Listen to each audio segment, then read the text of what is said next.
According to the United States Surgeon General, we are in a loneliness epidemic.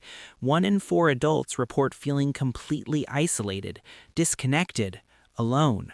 But you chose to cut people off. You looked at your phone, saw their name, and decided, not today, not anymore. And here is what nobody talks about. You do not feel lonely. You do not feel broken. You have never felt more at peace. So when did this start? When did you become the person who walks away and does not look back?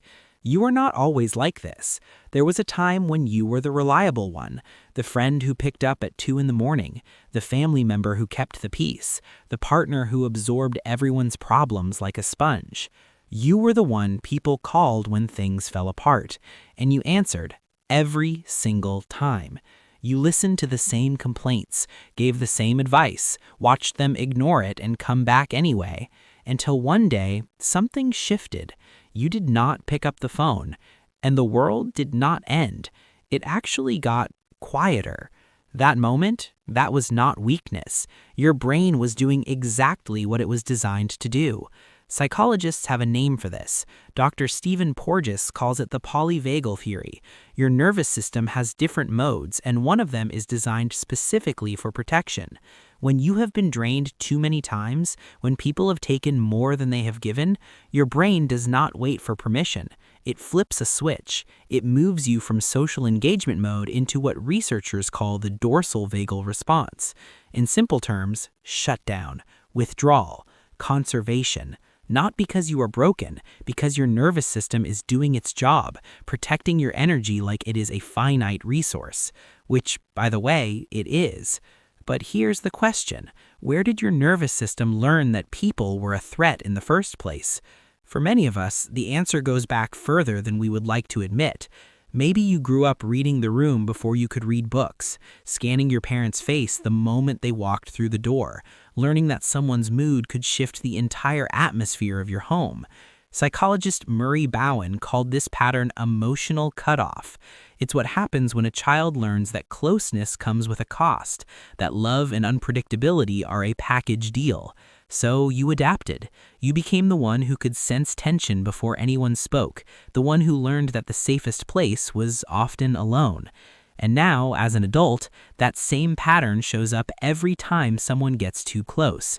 It's not a flaw, it's a blueprint your younger self drew to survive. But here's where it gets complicated, because there's a real difference between protecting yourself and building walls that keep everyone out. Here's the honest truth. Not all cutting off is created equal. The Centers for Disease Control reports that prolonged social isolation increases your risk of heart disease by 29%, stroke by 32%. It's not just emotional, it's physical. But here's what they don't tell you. Being surrounded by the wrong people can be just as damaging. So how do you know the difference? Walls block everyone, the good, the bad, the uncertain. They are built from fear. Boundaries are selective. They are built from self-awareness. If you cut someone off and felt relief, that's data.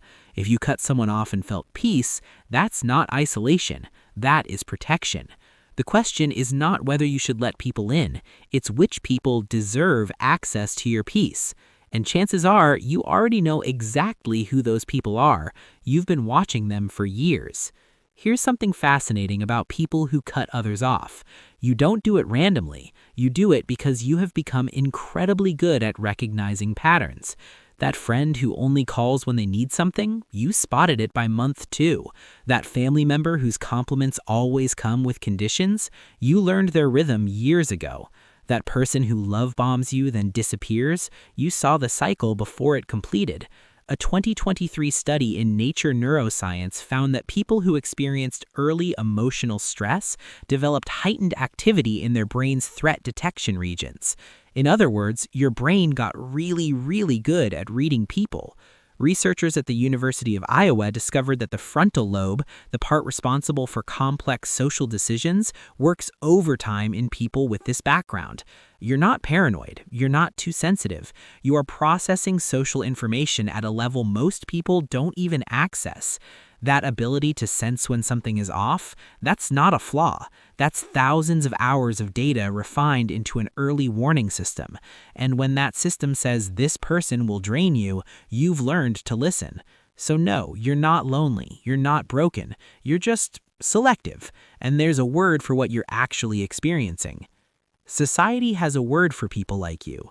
They call you isolated, withdrawn, antisocial, but those words assume something is missing, that you're incomplete without constant connection. Here's a different word: solitude. Loneliness is the absence of connection you want. Solitude is the presence of peace you chose. You aren't sitting alone wishing someone would call. You're sitting in your space, finally able to hear yourself think. Your phone is quiet, and that quiet feels like relief, not rejection. The people who don't understand will say you're running away from something, but you know the truth. You're not running away, you're running toward something, toward peace, toward clarity, toward a version of yourself that doesn't exist in chaos. That's not isolation, that is sanctuary. And if you're watching this video wondering if there's something wrong with you, I want you to hear this clearly. There is nothing wrong with you. You are not cold, you are not heartless, you are not incapable of love. You are someone who learned the hard way that not everyone deserves access to your energy. And instead of letting that lesson make you bitter, you made a choice to protect your peace, to guard your energy, to build a life that feels gentle instead of chaotic. That's not weakness. That's one of the quietly fiercest things a person can do. And if you're wondering where you go from here, it's simpler than you think. Harvard's 75-year study on happiness found one thing. It's not about how many people you have in your life, it's about having the right ones. So if your circle is small, but it's full of people who actually see you, you're not doing it wrong. You're doing it right. If this felt like permission you didn't know you needed, you're not alone. Leave a comment. I read every single one. Protect your peace.